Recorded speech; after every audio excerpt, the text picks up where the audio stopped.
सवाल ये पैदा होता है कि आपको ट्रांसपोर्टेशन के लिए सिस्टम्स कहाँ मिलेंगे। अब देखो मेरी बात सुनो, लेट सपोज मैं माइक्रोस्कोपिक ऑर्गेनिज्म बना लेता हूँ। से फॉर एग्जांपल ये मैंने तुम्हारा अमीबा तुम्हारा दोस्त मैंने बना लिया ये ना। अब ये अमीबा का न्यूक्लियस तुम्हें नज़र आ रहा है। अमीबा कहाँ रहता है? पानी में। तो बाहर क्या होगा? पानी। अब पानी के अंदर ऑक्सीजन ज़्यादा है, कार्बन डाइऑक्साइड कम है। अमीबा की बॉडी के अंदर ऑक्सीजन कम हो रही है, कार्बन डाइऑक्साइड ज़्यादा हो रही है, क्योंकि ये रेस्पायर कर रहा है। तो अब क्या होगा? अब क्या होगा? सिंपल डिफ्यूजन होगी, और सिंपल डिफ्यूजन के नतीजे में कार्बन डाइऑक्साइड बाहर चली जाएगी और ऑक्सीजन सेल के अंदर चली जाएगी। क्या अमीबा को किसी ट्रांसपोर्टिव सिस्टम की ज़रूरत है? क्या अमीबा को किसी ट्रांसपोर्टिव सिस्टम की ज़रूरत है? ज़रूरत है या नहीं है? बताओ। नहीं है। क्यों नहीं है? क्योंकि जो डिस्टेंसेस तय होने हैं, जो कवर होने हैं, वो इतने थोड़े से हैं कि वो डिफ्यूजन की प्रोसेस से कवर हो जाएंगे। तो ये बात ध्यान में रखना कि ऑर्गेनिजम्स, और ये मैं सिर्फ एनिमल्स की बात नहीं कर रहा हूँ, ऑर्गेनिजम्स की बात हो रही है। Organisms with small surface area which can easily covered by diffusion do not require transportive systems। Transportation तो उनमें होगी। दुनिया में कोई लिविंग ऑर्गेनिज्म ऐसा नहीं है जहाँ ट्रांसपोर्टेशन ना होती हो, मगर उसको वो ट्रांसपोर्टेशन करवाने के लिए सिस्टम की ज़रूरत नहीं होगी। उसको वो ट्रांसपोर्टेशन करवाने के लिए सिस्टम की ज़रूरत नहीं होगी। ये बात आप लोगों ने ध्यान में रखनी, क्योंकि सिर्फ डिफ्यूजन से उसका मसला हल हो रहा है। अच्छा, फिर ऐसे एनिमल जैसे हमने ये एक इंसान का एक वो इमेज बना ली है, इसमें भी जो ट्रांसपोर्टिव सिस्टम है वो डिफ्यूजन की प्रोसेस को हेल्प कर रहा है। तो मैं एक मिनट पैसे को लिख दूँ, फिर समझाता हूँ मैंने क्या कहा। तो इन मल्टी सेल्यूलर ऑर्गेनिजम्स, या चलो हम एनिमल की बात कर रहे हैं तो मैं एनिमल लिख लेता हूँ। In multi cellular animals transportive systems assist diffusion process. तो ट्रांसपोर्टिव सिस्टम जो होते हैं वो डिफ्यूजन के प्रोसेस को सिर्फ असिस्ट करते हैं, सिर्फ उसकी मदद करते हैं। होनी आखिर में डिफ्यूजन ही होती है। होनी आखिर में डिफ्यूजन ही होती है। क्या मतलब वो? अब ज़रा समझो। लेट्स सपोज फर्ज करते हैं कि ये यहाँ पर मैंने आपके लंग्स का एक एल्विलस बना लिया है। ये मैंने आपके लंग्स का एक एल्विलस बना लिया है। ये जब हम पढ़ेंगे गैस एक्सचेंज तो हम देखेंगे कि एल्विलस क्या चीज़ होती है। अभी आप ध्यान में रखो कि ये वो जगह है लंग्स में जहाँ पर गैसेस की एक्सचेंज होती है ना। अच्छा, अब देखो जब, अब ये जो एल्विलस है ना, इस एल्विलस के बाहर आपकी ब्लड कैपिलरीज मौजूद होती हैं। इस एल्विलस के बाहर क्या मौजूद होती हैं? आपकी ब्लड कैपिलरीज। ये मैं आपको समझाने के लिए बड़ी बना रहा हूँ, इतनी बड़ी होती नहीं है।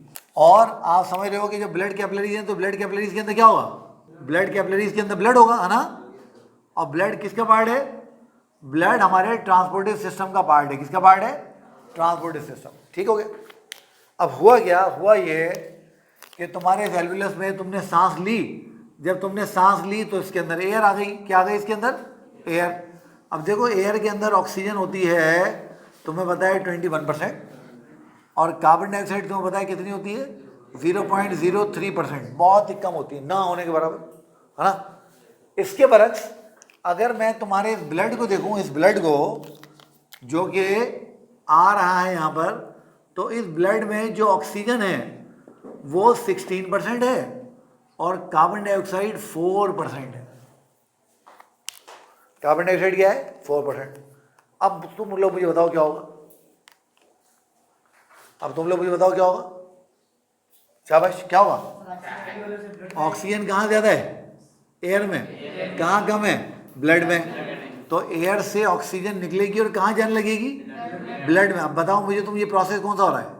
डिफ्यूजन का प्रोसेस हो रहा है। तो हुई डिफ्यूजन ही। सिर्फ ब्लड ने क्या किया? गैसेस को लंग्स तक पहुंचा दिया।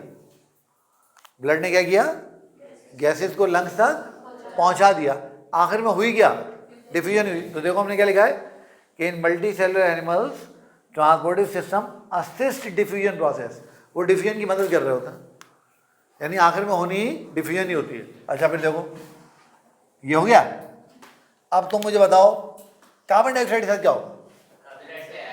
कार्बन डाइऑक्साइड ब्लड से एयर में आ जाएगी। ये लो भाई, ब्लड से एयर में आ गई।